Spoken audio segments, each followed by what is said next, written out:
Hey, what's up guys, and welcome back to another Final Fantasy XIV playthrough video. I should really be saying welcome back to me because I've been out for like a week, but we're back, so I'm excited to get stuck in. In today's video, it's going to be playing through patch 2.3, but since it's been so long, I think a quick recap of where we left off is a good idea. Last episode, we finished off patch 2.2, where we brought Yugiri to Mordona to meet Minfilia. We teamed up with Merlib once again and went for a nice day on the high seas to fight a giant sea thing, Primal, known as Leviathan, which was super fun. There was a lot of cool mechanics there, pretty chaotic, but fun nonetheless. And after overcoming that, we ended with the Syndicate in Ul'Dah meeting and then adjourning, with one of its members remaining alone amongst like mysterious candlelight, eventually alluding to some sort of secret plan of revolution. So that was where we left it off last time. There's a lot to find out, obviously. Of course, if you missed any of that and want to catch up, be sure to check out the Final Fantasy XIV playlist in the description below or by clicking up there.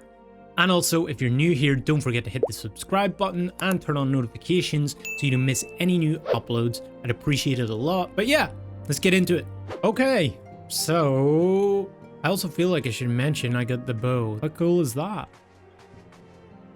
What is it? The Augmented Ironworks Magitech bow. Pretty sure this is the best bow I can get on my level.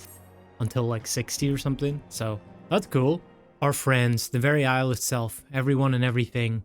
No, it avails us not to speculate. Urianger will send word if there are any developments. Until such time as he does, we must remain firmly focused on that which is within our power to change. With that in mind, I would speak of a different matter, one closer to home. It concerns etheric fluctuations, which we had previously attributed to good King Mogulmog XII. That the king is no more is a blessing for which we have you to thank.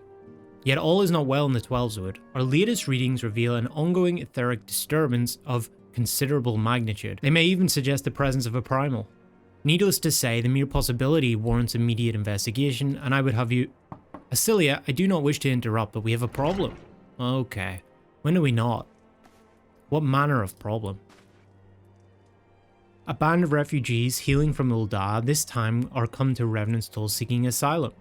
It would seem they expect us to afford them the same treatment we give the Domans. At present, they're in the 7th heaven, awaiting a formal response. I see, mayhap this was to be expected. I shall meet with them at once. Ascilia, you know full well we haven't the resources to accommodate many more people. Consider what would happen if you do this. Word will spread, and more will follow. Your opinion is duly noted, but I will hear their suit. I should be grateful for your presence at this meeting. Well, this is going to be an awkward meeting. I apologize for keeping you waiting. My name is Minfilia and I lead the Scions of the 7th Dawn. 12 be praised, it is you. We're ready and willing to work, same as the Domans. Just give us the task and we'll see it done. Pray calm yourselves. I appreciate your enthusiasm, but I know naught of your situation. Beg your pardon, antecedent. I ain't so good with words. We've been living off the scraps of Ul'Dah for years now, trying to piece together a life to replace the one what got took. They say there's work, but there's not for an honest man. Not as wouldn't sully his soul sooner than his palms any road. The flames do what they can for us, of course, but it ain't near enough. And it's only getting worse. When the calamity brought us to our knees, those rich bastards in the city didn't help us up and they climbed on our backs. I don't pretend to be clever, but even I can see what's coming. I knew we had to run. The only question was where, and then it came to me, Revenant's Toll. I mean, you took them foreigners in, didn't you? So you'd surely do the same for us. Surely. I fear the situation is rather more complicated. While it is true that we accepted the Doman's petition for aid, that decision was the product of extraordinary circumstances. I sympathize deeply with your plight, but pray understand that it is not possible for an organization of our means to aid all who have been affected by the calamity. And so it is with great regret that I must deny your request. Oh dear. But we've nowhere else to go. You're turning your back on us? If I might have a word. Tataru? Is aught amiss? Ill tidings from Ul'Dah, my lady. Alphinaud has been wounded. But how is it serious? I cannot say for certain, but I fear it might be. According to the Flames, the refugees started a riot. They went wild, apparently, lashing out at any and everyone. That can't be right. Why would they? They must have been provoked. The demonstration was meant to be peaceful. Seven hells, now the Blades have an excuse. They'll round us up and kill anyone who tries to resist. Antecedent, please, you won't help us build a new life. At least help us keep the ones we've got. We're not ones to stand idly by and watch innocents suffer. However, until we know more of the circumstances surrounding this riot, I'm not certain what aid, if any, we can provide. If the authorities determine that the refugees attacked without provocation, then those responsible will have to answer for their actions. How can you be so blind? Find Alpha Note and quickly. If he is in danger or worse, I would have you and none other by his side. Thank you. Pray do not concern yourself with the matter we were discussing earlier. Ida and Paplimo will see to it. Alpha Note is being treated at the Hourglass. Hurry. Okay. He looks fine to me. Wounded? Look at him, he's fine. Come, you must have gathered by now that Tataru is given to exaggeration. As you can see, I am quite well. Ul'Dah, on the other hand, is not. This riot was anything but an isolated incident. So she had to exaggerate because she thought I would say no? Or that Minfilia would say no, I guess. There is a restlessness in the air. Tensions long simmering are at last threatening to boil over. Ul'Dah is a nation infamous for the great disparity between the wealthy and the poor. The majority of the populace accepts this state of affairs because they believe that every man bears responsibility for his own lot in life. To an Ul'Dah, money is the foremost, and some would say the only measure of a man's worth. Small wonder that the wealthiest wield the greatest influence. So where do the refugees fit into this social hierarchy? What place is there for those who fled Alamigo and the destruction of the Calamity? Plainly, there is none. They have no wealth, no power, and no worth. To the Ul'Dah way of thinking, they may as well not exist. Well, can't they work or something? Choosing to ignore their existence, however, is patently not an option. General Raubahn and the Sultana understand this, which is why they ordered the Immortal Flames to provide the refugees aid and succor. And why did they come to Ul'Dah? Why didn't they go to, like, I don't know, Gridania or Limsa? Yet none would dispute that the expenses incurred by this policy grow by the day, with no end in sight. This has prompted more and more Ul'Dahs to question their obligation to aid these worthless wanderers. While more and more refugees have come to resent their treatment at the hands of the sneering citizenry. The manner of Lord Lolorito's refusal to grant the Dolmens asylum bespoke a disdain for all refugees, an attitude shared by the rest of the monetarists. And you may be sure they make no effort to conceal their opinions. It was only a matter of time before the refugees united in protest. Nor is it any surprise that some among them would ultimately resort to violence.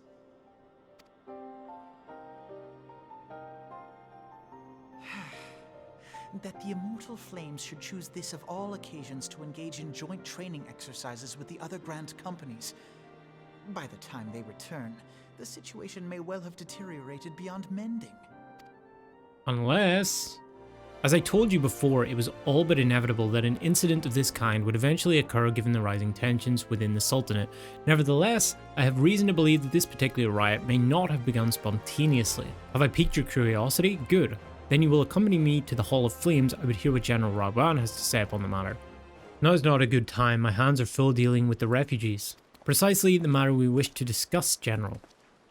Back on your feet already? You may credit my swift recovery to your chirurgeons. My memories of the riot are still somewhat muddled. I trust you managed to regain control of the situation. Not entirely. We secured the city soon enough, but not before the unrest had spread to the surrounding territories. Pockets of resistance remained throughout Thanalan. We have sent what forces we can spare to root out the last of the belligerents. But progress is slow, they're damnably elusive. I can well imagine, given that the majority of refugees live outside the walls, it stands to reason that they know the lay of the land. What I do not understand is how they came to be so well prepared. Before my little accident, I observed that several of the refugees were armed, and not with butcher's knives and pitchforks, but with martial weaponry. I need hardly add that such equipment is costly. None can deny that tensions between the Ul'Dah citizenry and the refugee population have increased since the domans were turned away, but would that motivate a starving man to purchase arms in lieu of food? I think not. And what of those who have not even a single gil to spend, who could not survive without the aid provided by the immortal flames? Surely they would sooner sell a weapon than bring it to bear against their benefactors. Come to the point. Very well, my point, General, is that this powder keg of discontent was not set alight by chance. These events were deliberately set in motion, and now order must be restored. This is my first duty. Until it is done, any investigation can wait. I do not have time to discuss this. My scouts will be returning anon. Oh, alright. Well, someone's in a bad mood. The General is no fool. He keeps his own counsel, and with good cause. Were he to claim without necessary proof that these riots were investigated by outside forces, the monetarists would accuse him of attempting to shirk responsibility. After all, he and the Sultana have been the most outspoken proponents of refugee aid. Regardless, they will face harsh criticism in the days ahead. Our allies may stumble upon the truth in time, but I have far more faith in your abilities. Therefore, I propose we conduct our own investigation independent of the authorities. To that end, I would have you make inquiries in the settlements suspected of harboring belligerents. Commander Swift will know which they are. He may balk at a request for such information, but I've no doubt that you can persuade him with your silver tongue. I, meanwhile, shall seek answers in my own way, after which we can regroup and share our findings. Well then, shall we? Hey, I remember this place. This is the first place I died. Huh. Have you seen my parents? They told me to stay here with the others. They said they'd be back soon, but it's been days. They left with the man from Ul'Dah. The man said they were going to change everything, make it so he could live inside the walls with everyone else. I liked it when he said that. I didn't like it when he talked about making the rich people pay. Everyone looked so angry and I got scared. Say, mister, are you looking for someone? I'm looking for a merchant. You mean the man who left with my parents? But I don't know where he... Well, here he is.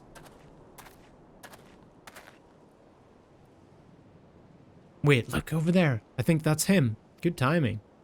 Well now, which one of these gullible fools shall be my next victim?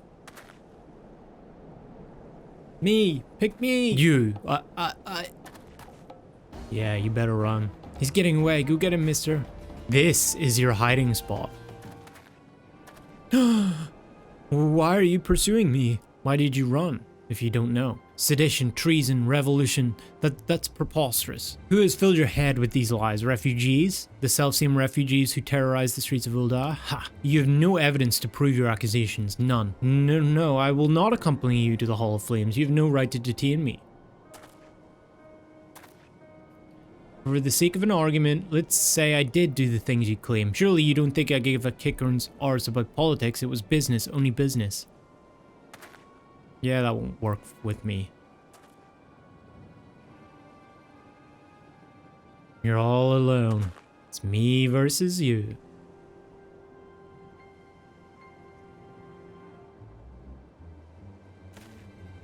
Wait, who dat? We both know I'm not the one you want. However, if you agree to protect me, I swear I should tell you everything. Is he gonna get an arrow in the head from that guy? He did! Well, not through the head, but... Is that... What's his face? What's all this Oh, shit. I swear, it's not what it looks like. Oh, no. 7 hells. Look at his face. Tell the others to spread out and search the area. The killer may still be close. Yeah, it's not me, even though I have a bow. I swear. Commander Swift has kept us apprised of your recent activities. You've made great strides towards quelling the violence. You're welcome. Despite our best efforts to determine what provoked this uprising, the truth continues to elude us. Have you uncovered aught which might shed some light on the mystery?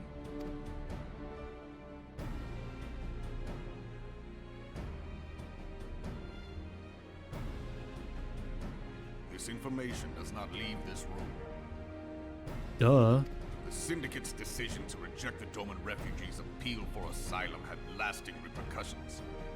A number of those displaced by the calamity claimed it was proof of a policy of discrimination. Okay. Together with a group of Alamegan refugees, they organized a series of demonstrations to protest against the Sultanate. Demonstrations which became heated, but did not descend into violence. Until a certain incident served as a call to arms. Certain incident. A unit of brass blades sent to supervise a demonstration loosed arrows upon unarmed protesters. Well, I would do it. It was this atrocity which prompted the refugees to take up arms. I need not tell you what followed. We assumed at first that the attack was born of a miscommunication. When emotions run high, they happen. But suspicions were raised regarding the unit's commanding officer, whom I ordered interrogated. Sure enough, our fears were soon confirmed. The dog confessed that a merchant had offered him coin to give the order. A merchant in the employ of Teleji Adeleji. Well, at least I know how to say that guy's name now. Teleji Adeleji. But he spoke in favor of the Doman's cause, and has ever seemed sympathetic towards the refugees' plight. Why would he do such a thing? Subterfuge, dude. Know you of the Cartano Reclamation Bill? It is a proposal to annex the Cartano Flats so that refugees may establish permanent settlements. When last I looked, that was disputed territory. Aye. Some might even call it a battlefield. Hey. Good one, bud. The destruction wrought by Bahamut was greatest at the Cartano Flats. That much is common knowledge. What is less well known is that his rampage laid bare ancient Alagon ruins, of which no record existed. There are certain differences of opinion as to how these ruins should be handled, which is why each nation maintains a military presence in the region to this day. Yet differ though we may, we are still allies. Therefore, in the interest of preserving the Eorzean alliance, we have reached an agreement. Any conflict which may arise during the course of military exercises in the region shall have no bearing on relations between our nations. In full knowledge of this delicate state of affairs, Teleji Adeleji proposed the Cartano Reclamation Bill. A shameless bloody ruse which stands to benefit him in but one conceivable way. If successful, he will gain control over the disputed territory under the guise of assisting in the resettlement effort. And you can be sure he'll build an orphanage next to every Alagon ruin. But what does he want from the territory? Is there like secrets? Secret technologies? The man would threaten the unity of the Eorzean alliance and risk countless lives for personal gain. Or is it just he just wants the territory? He walks a path all his own, independent of any faction and beholden to none of his fellows on the Syndicate. By inciting the less fortunate to violence, he hopes to convince others that the Cartano Reclamation Bill is the only viable solution. I mean, that's a smart idea. His sympathy for the plight of the Domans was not but posturing to gain credibility with the refugees. Of that there can be no doubt. Well, it's not going to work Forgive anymore. me, but what could possibly motivate Teleji Adeleji to go to such lengths? What is so special about these ruins that he would risk his position on the Syndicate? And, most likely, That's what I'm saying. charges of treason against the Sultanate. What's there that he wants? Gotta be something. Omega. Omega? Lol? Pardon?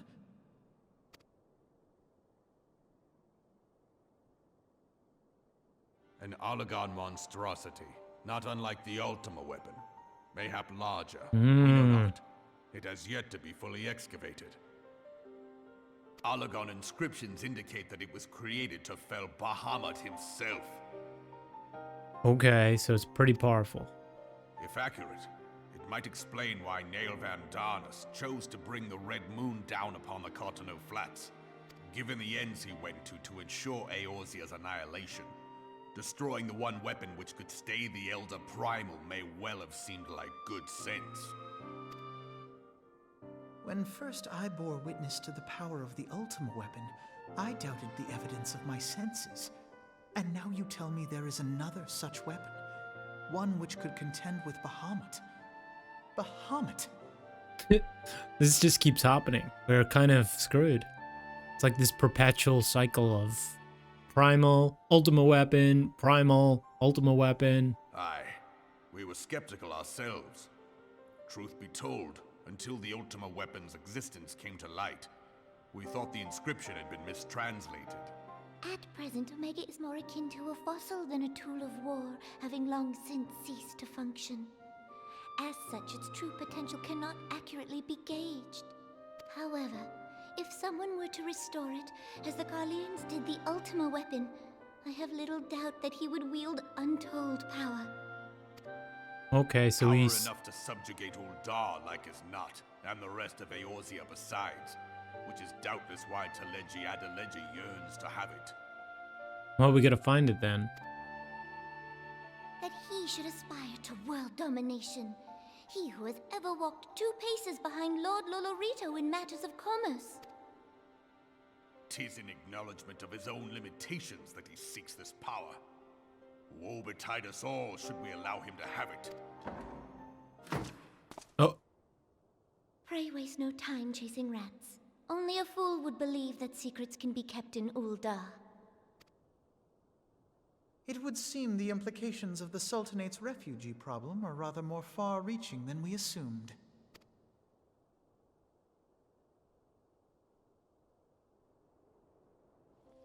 you should be glad to know the truth, and yet the thought that all this chaos was the product of one man's lust for power sickens me. How long do you think they intended to hide the existence of Omega from the Scions? That they even felt the need to do so is most troubling. It would be in our best interest to learn more of the military activities in the disputed territories. Fortunately, you are already well positioned to do so. Pray keep us informed of any developments in Cotonou. Begone, whelp. This is no place for children. Oh, it's the... Wait, how'd you get in? I was looking for you, mister. You said you were looking for the man who left with my parents. You know this girl? So he visited Stone's Throw as well, I see. Did you find the man? Were my parents with him? They were not, I'm afraid. However, I can think of several places they might be. If you like, we can go and look for them together. Really? You'll help me look, mister? Of course. But first, I must needs finish speaking with my friend. He's telling me a secret, you see, but no one else is allowed to listen. Mayhap you could wait for me by that pillar over there. We require but a moment. I'll take her to the quicksand. Mayhap Moody will know what to do. A legion of Garleans, an ether-starved Primal, even dealing with an Ascian would be preferable to this charade. Sometimes I fear Minfilia is too ambitious. We rush hither and yon in response to threats as they arise, without concern for the strain it places on our limited resources and ourselves. I heavily agree. Mayhap the time has come for a change. Mayhap we should start charging. How about that? This is Minfilia. I know this is sudden, but I must ask you return to Revenant's Toll with all due haste. The situation in the Twelveswood has taken a turn for the worse. I will explain in detail once you arrive. What is new? The Twelveswood? Then the primal threat she spoke of has been confirmed. I've received no reports of Ixali activity, which leaves the Sylphs? Go. You know as well as I that the appearance of a primal takes precedence over all else. Oh, and when you arrive, do inform the antecedent that while I'm grateful for her concern, she needn't fear for my safety. I am more than capable of protecting myself.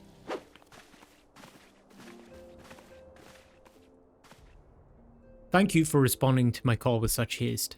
Rest assured, I should not have summoned you were it not urgent. To business then. I've received some most disturbing news from the Order of the Twin Adder.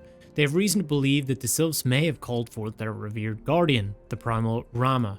Okay. I'm sorry, may have, then it is not certain? The Elder Seedseer informs us that the elementals themselves murmur of the Lord of Levin's return to the forest. The Sylphlings, however, display no signs of undue commotion. Forgive me, antecedent, but the fact need not contradict the elemental's testimony. Unlike his more bellicose compeers, Garuda and so on, Ramuh is reputed to act only in defense of his children. I imagine he would soon make his presence known if any were foolish enough to directly endanger the Sylphs or their territory. The abruptness of this development concerns me. Were we not keeping a close watch on the touched ones and their movements? If preparations for summoning a ritual were indeed underway, it would surely not have escaped your notice. Oh, it didn't. I was pretty sure it was going to happen, just not this soon. I beg your pardon, you foresaw this eventuality and did not to prevent it? I told Papalymo I suppose I could have reported things to Minfilia earlier, but there honestly wasn't much we could do except wait and see. You know how the Sylphs feel about people poking around their territory. They already summoned Ramuh once right after the calamity, but that was because the Garleans came trampling through the forest. And so long as Castrum Orient stands, the Sylphs cannot be blamed for wishing to have their guardian deity on hand. That's true. In short, Ida and I are in agreement. The actions of the forest folk were inevitable and unavoidable.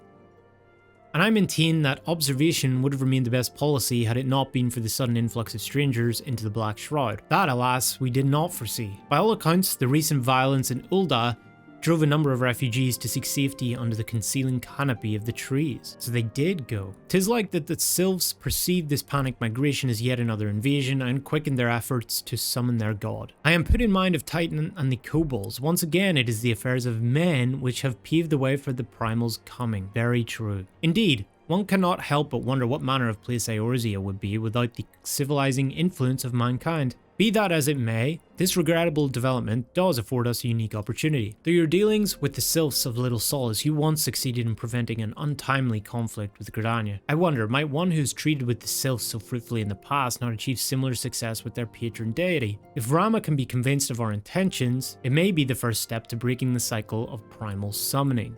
That doesn't sound like the best idea. A fond hope. Were such a thing possible, we would not have been at war with the beastmen since time immemorial. But maybe this time we can let us continue this discussion anon. We must needs first consult with the nation most affected by Ramuh's presence. The Elder Seedseer has requested your personal involvement.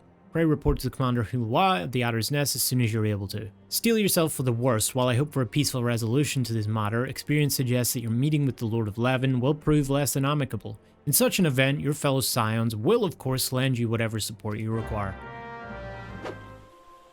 Scions of the Seventh Dawn, on behalf of the people of Gridania, I bid you welcome. Your presence is of great comfort to us all in these days of uncertainty. I summoned you here to share tidings of a most urgent nature.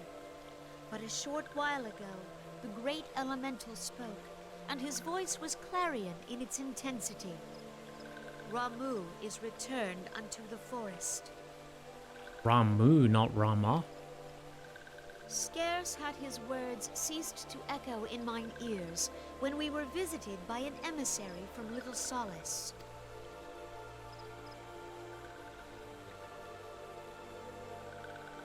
Hello. Our guest informs us that the Sylphs too have sensed the presence of the Lord of Levin. Though his exact whereabouts remain unknown, we may safely assume that the Primal was summoned within the heart of the Sylphlands. Unlike the other Primals you have encountered, Lord Ramuh is no raging avatar of destruction. He is revered as much for his wisdom as his strength, serving as both arbiter and guardian to his children. Given that we and the Sylphs found a way to share the Twelves Wood, it is my hope that this sagely immortal will be amenable to reason, and that conflict may be avoided. Blessed as you are with the power of the Echo, you are one of the few among us who may commune with a Primal without fear of influence. I would ask, therefore, that you represent us in this most delicate of negotiations. Okay. The Twelves Wood has suffered enough. Upon this, we and the Sylphs, and I would venture Lord Ramuh himself, are in perfect accord. Let us not endanger our shared home by engaging in unnecessary hostilities. Dear friend, I beseech you, safeguard the peace which exists between our peoples.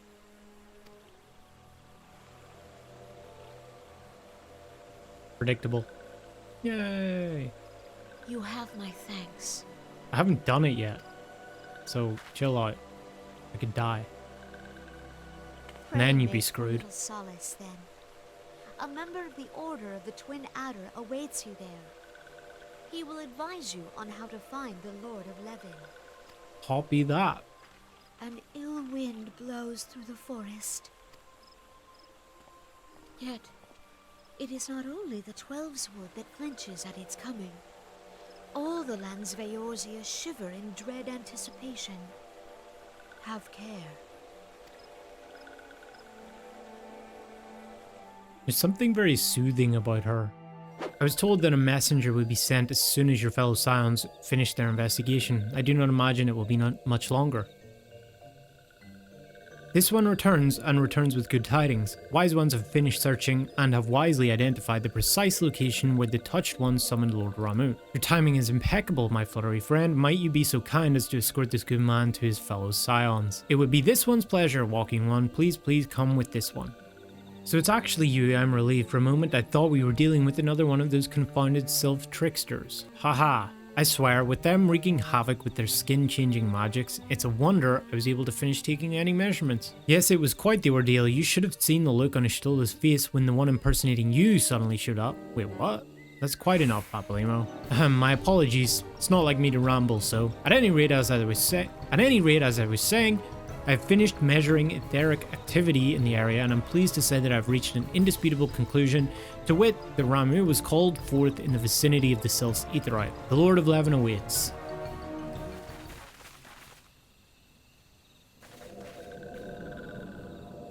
Oh. Hello.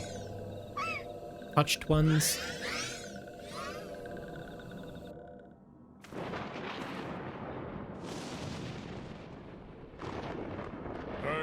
Betrays thee, servant of hiding. Shit.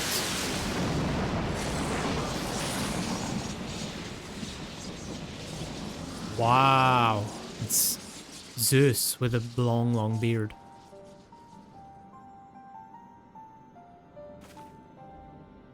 It's like Cthulhu Zeus.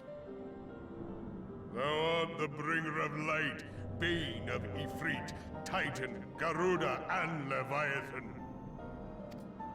You ready to die? I am Ramuh, guardian of the children of the forest. Thou tramplest upon sacred soil, bringer of light. By what right doth man intrude in this sanctuary of the sylphs? Well, I'm here to kill you. Gridanians proffer peace? Their words are born of delusion, thine offer an insult. Okay. Thou speakest of harmony, yet carest not for my children's desires.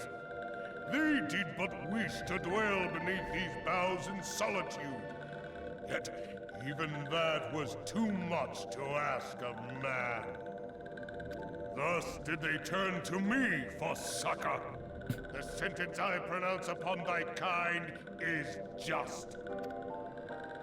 Sure thing, buddy. Regarding it matters not. The good intent of one excuseth not the misdeeds of the other.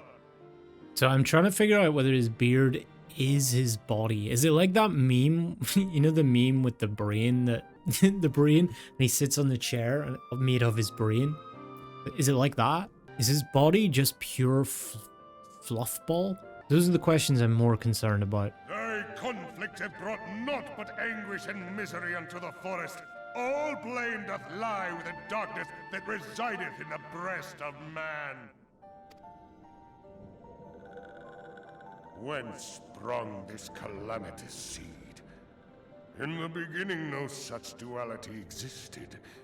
Were light and dark given form when man was born? It would explain much.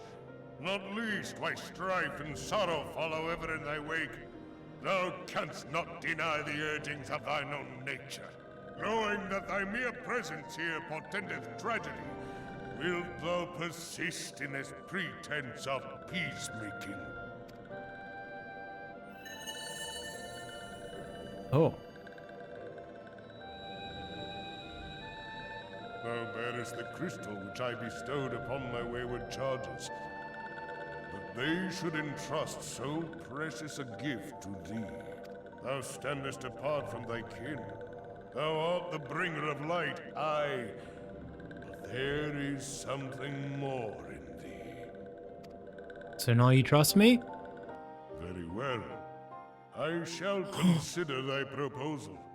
Shouldst thou survive my trial. No. If thou wouldst champion the cause of harmony, I must have proof that thou art fit to play the role.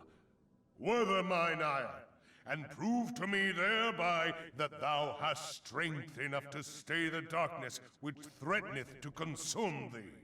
Yet if thou shouldst be found wanting, know that all men shall perish in the storm of my judgment. Wait, what? How is that fair? Surely it should just be me that dies.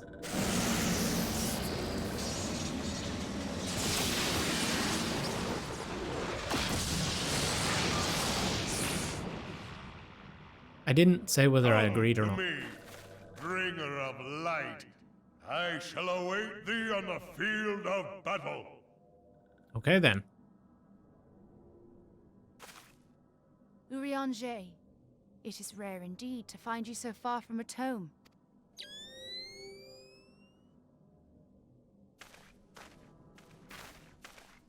The Lord of Levin himself. Never till this day had I looked upon his visage, save in painted renderings made faint by time. Ever shall this scene remain etched in my mind's eye. Beg pardon, my lady.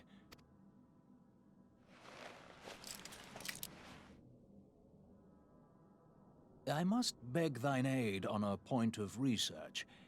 If thou art resolved to face Lord Ramuh, I would ask thy leave to observe the event. I am not wearing those in my potential last battle. No.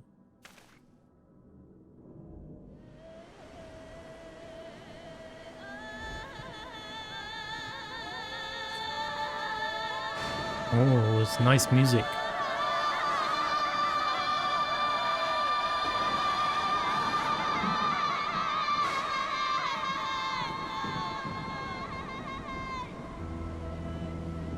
Oh, the organ. Creepy.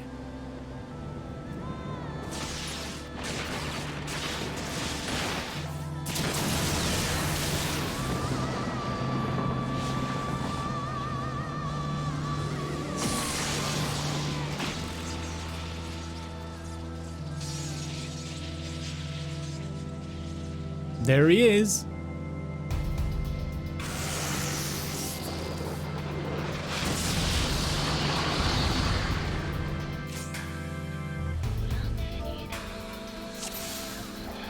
Okay, well. And I'm nearly dead.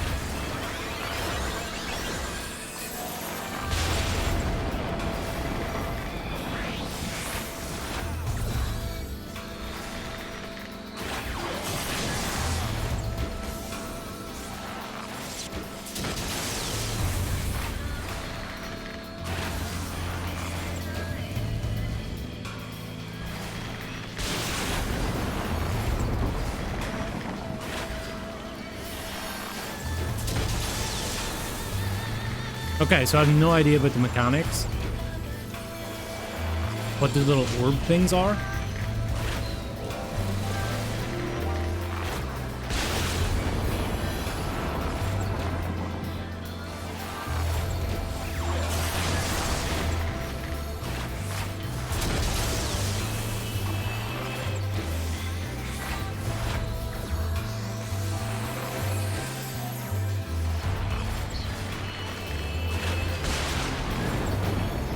That seems like we're doing all right. Oh.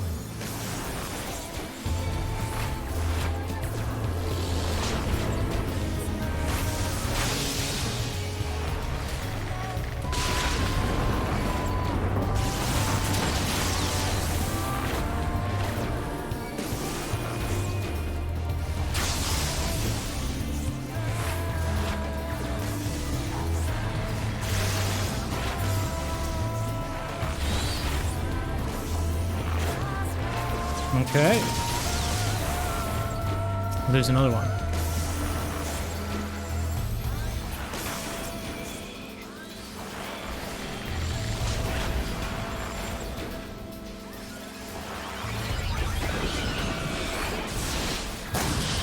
Oh shit, what the hell was that? I was insane.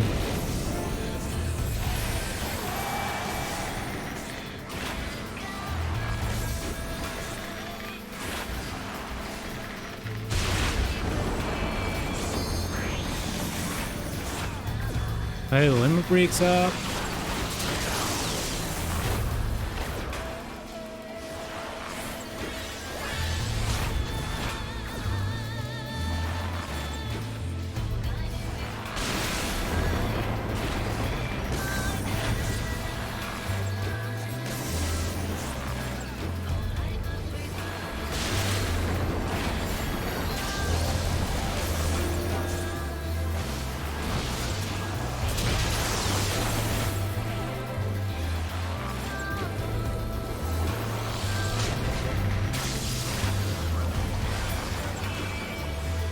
Any other ones? No?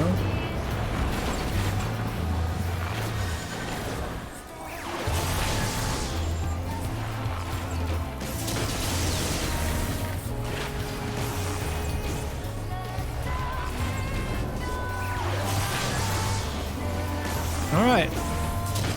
Seems pretty good. We're pretty much done.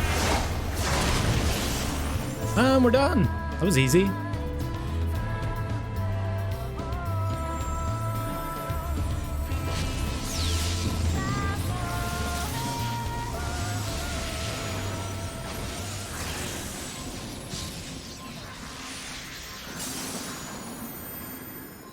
Cool. All right.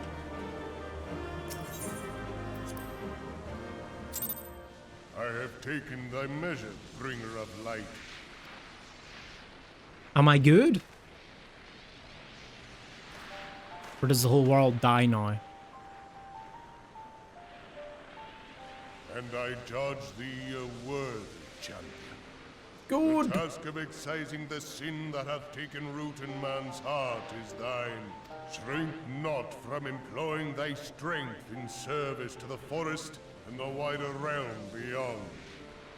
Like hungering shadows do the enemies of harmony gather, and meekness will but feed them. If man is to be delivered from the dark, it shall be by thy guiding light alone. Stray not from the path, for if thou dost, thy people shall be truly lost. I don't think it's gonna be just me.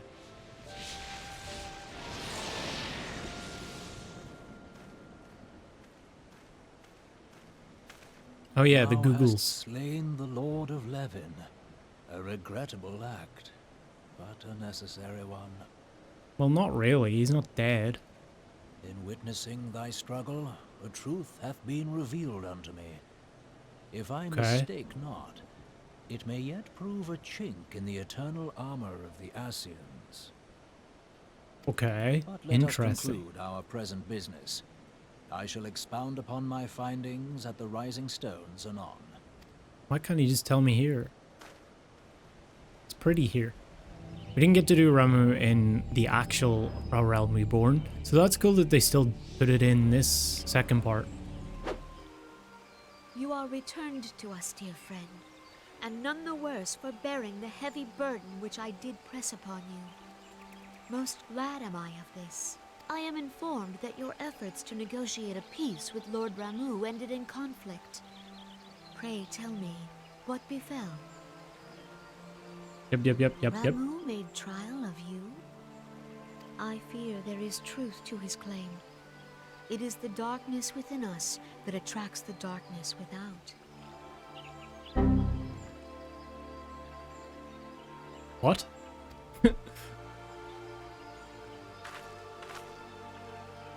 It cannot be denied that misfortune follows man. For evidence, one need only look to the conflict brewing in Cartano. or to the rising flood of refugees. Our shared struggle against the Empire should have served to seal our union. Yet the ties which bind the Alliance strain under the weight of gross self-interest.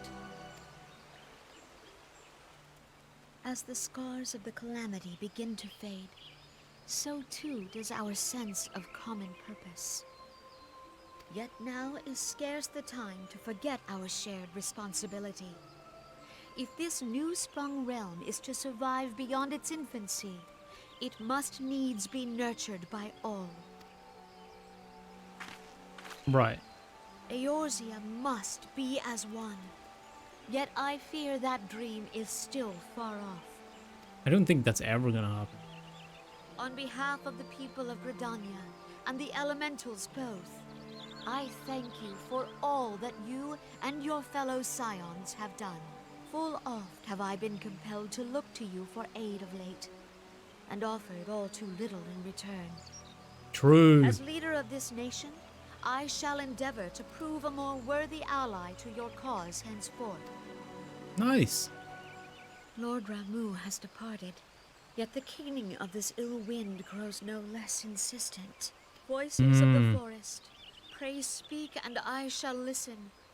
What unseen evil begets this unease in my heart?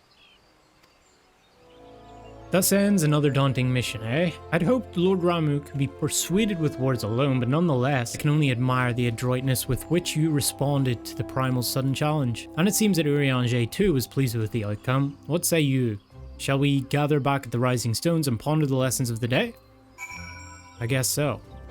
I'm back! Word of your momentous encounter with Lord Ramuh precedes you. I would fain share news of mine own, but Urianger's discoveries must take precedence. Upon witnessing your defeat of the Lord of Levin, our learned companion was struck with a profound insight regarding the nature of the Ascians' immortality.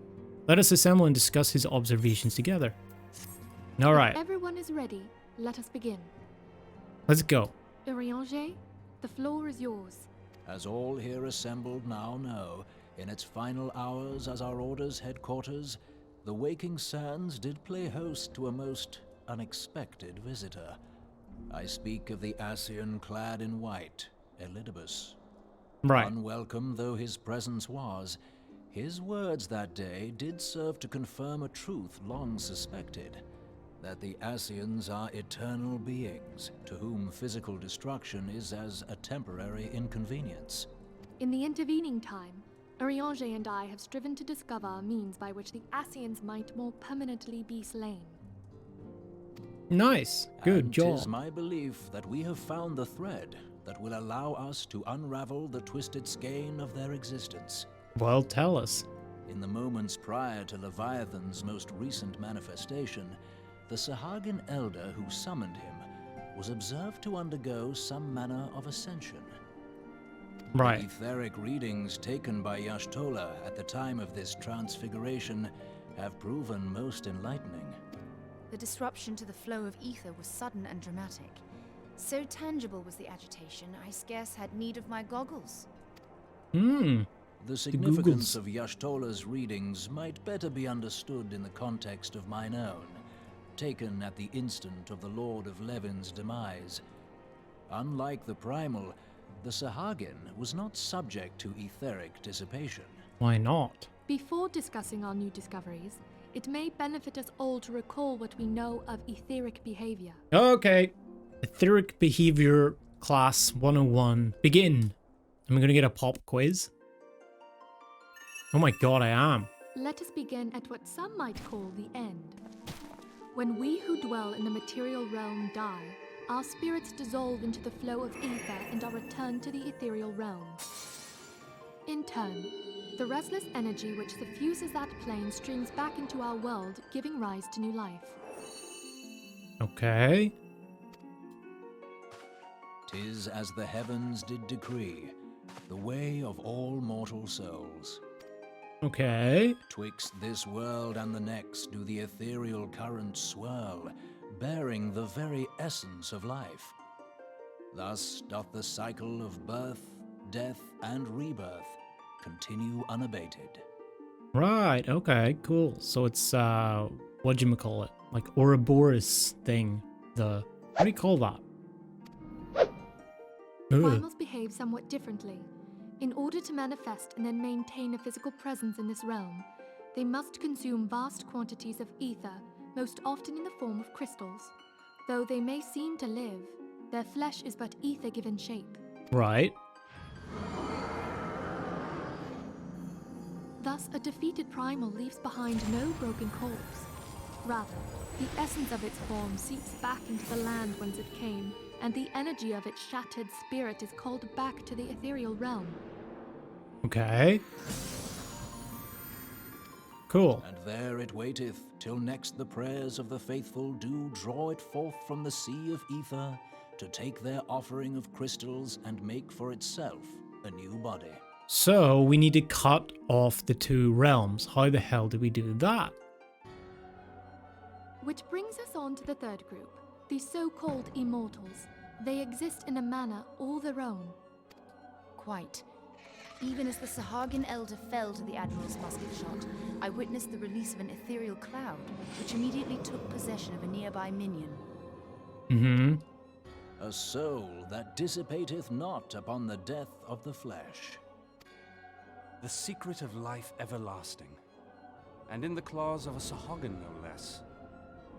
But I wonder, what would happen to one of these obstinate spirits, should there be no suitable host for it to claim? If mortal death entails a return to the ethereal realm, it seems doubtful that the soul of an immortal would venture there. Nay, it merely withdraweth a distance, unto the shore of the ethereal sea, perchance, but no further. And then what does it do there? Yes, it exists in neither this realm nor the next, abiding instead in the space that lies between them. Right. The Ascians took control of Thancred by means of a crystal of darkness, an artifact which, if our theories are correct, serves as a gateway to the place I have just described. I was Okay. hoping people had forgotten about that. Aha! I am sorry, my friend. For a mercy, the weary road of our research hath brought us unto an answer. Let's hear it! The Sahagin ascended to an immortal state, but he did not possess a crystal of darkness through which to flee this realm. Thus was he consumed by Leviathan. Okay. If we could entrap the spirits of defeated Ascians in like manner, and thereby deny them resurrection, They disappear.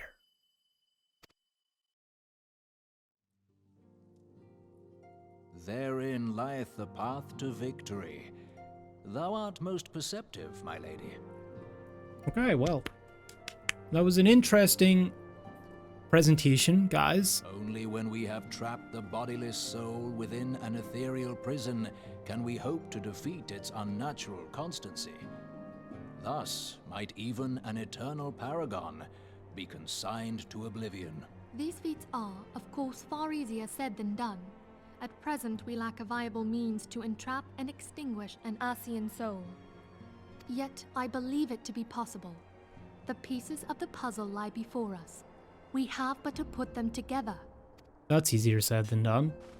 I will depart at once to convene with the sages of Sharlayan.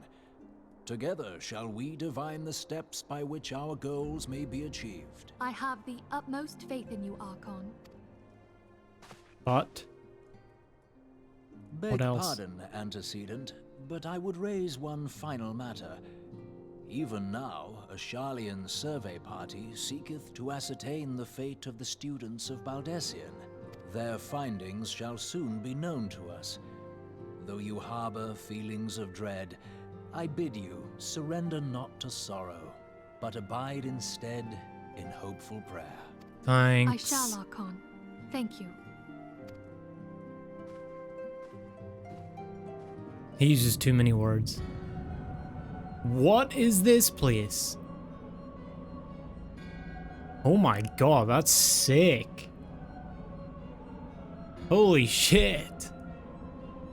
Can I just join these guys? This looks sick. The Lord of Levin is returned to the Aether, as was Leviathan before him. Ramuh's acquiescence was most intriguing. Inferno, Vortex, Crag, Whorl, and Levin all have now been humbled by the Bringer of Light. the limitless potential of man. Idle and servant grows mightier by the day. Yet he prospers at great cost to his mistress, whose strength is all too finite. 7 times have the masses survived the rejoining, but their souls are grown weak and wean. Yet even as it innervates, the ardor empowers our master. All that remains is to nurture the strength of the gifted, to forge the final key.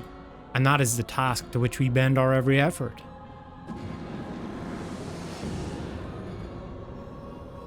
Is this your master? Is this? La Brea. Divine seeds were ever wont to quicken in Eorzea's fertile soil. We only need lead men to the field, and by their eager hands shall a new deity arise. That which was shattered shall be made anew, and the one true God shall come again. Oh.